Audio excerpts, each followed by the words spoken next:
Duuni boonii namoota baay'ee gaddisiiseera. Eeyyeen nama baay'ees immoo laphee cabseera. Anis isaan keessaa tokkodha. Yoo yaa harka fuunee hordoftoonni gurreetuu fi jalatti argamtan hundumti keessan akkam jirtu nagaa keessanii? Anis nagaa godha galata rabbii baga nagaa taatanii jecha. Egaa as bahee viidiyoo hojjechuuf dhugaa rabbii kana haamileen dhabe. Miknaatum buleetti keenya boonii namni hin beekne hin jiru miidiyaa kanarratti. So booniin egaa yeroo amma addunyaa kanarraati boqottee jirti. Namni gaafa kolfee miidiyaa irratti as bahee kolfee haasa'ee akka barbaade sammuusaa firii godhu namoonni baay'een komentii hin taane namaa kennu.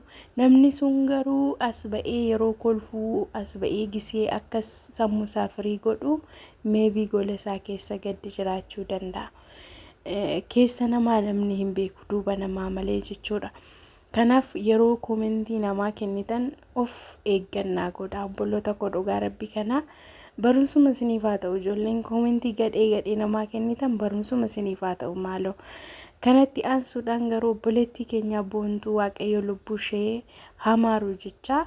Egaa booniin kanan dhabee sanan dhabee jettee hin dubbanne jechi isheen jettee ufinna jeesaa guyyaan koo guyyaa har'aadha, guyyaan boqonnaa koo guyyaa har'aadha jettee maaliif guyyaan har'aa guyyaa boqonnaa ishee akka ta'e isheetu beeka, nuti waan beeknu hin qabnu.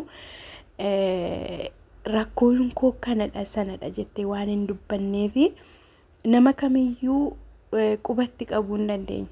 Nama kana na balleesse nama sana na balleesse jechanaan jedhameen jenne mucayyoon kun bichaa guyyaan koo har'aa guyyaa gammachuu koodha, guyyaan ani biyya lafaarraa deemu jette.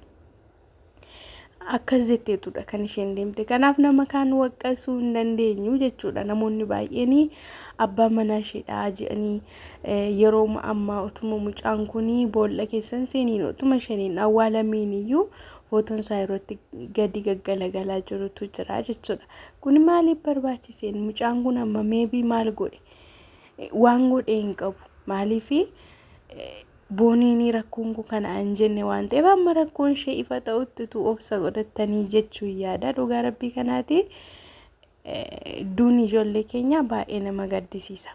Waggaan bakka bara 2017 qananii ture. Amma immoo boonii waggoota darbanis immoo eenyu akka du'aa ture numa beektu jechuudha. So gaafa akkas ta'u baay'ee duuni ijoollee kanaa laphee nama cabsaa. Namni kamiyyuu rakkina keessa yoo jiraatan du'a filannoo keessaniin godhatina.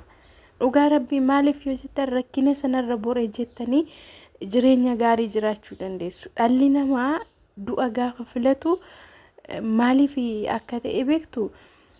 Bakka yoon du'e rakkinicha deebi'een argu kan jiru kan inni murteessu.